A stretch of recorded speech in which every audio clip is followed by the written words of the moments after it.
Greetings everyone, my name is Tony Holowitz, and in this tutorial I want to talk to you about creating or editing a template inside of Act Premium Cloud using Microsoft Word as my default word processor. So some things are a little bit different if you're a longtime Act user in the way this reacts and responds. They're very subtle little things you can learn and easily get used to, and I just want to point those out to you so you know what to expect when you're using Act Premium Cloud to write a letter or create a template. I'm going to come up and click on Write, and I have some different options down here. I can edit an existing template, or I can create a brand new document. For the sake of this, I'm going to click on New Document, and as I click on this, I want to draw your attention up to the top right-hand corner of the screen. I'm going to click on New Document, and this box opened up over here. So what's happening, it's requesting this document, and to get it to actually open, we need to do one more step. We're going to click on Open File.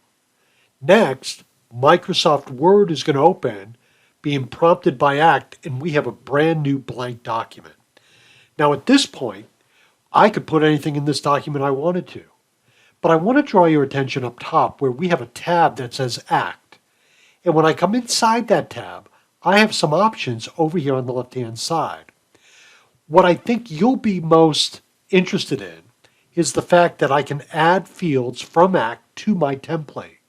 So if I click on Show Fields, a box will pop up, and if I decide I want to add any of these fields in Act to my template, I can do that. So for example, let's say that I want to come down and I want to put in the person's email address into the template. What will happen is it will read the contact's email address and insert it into the template.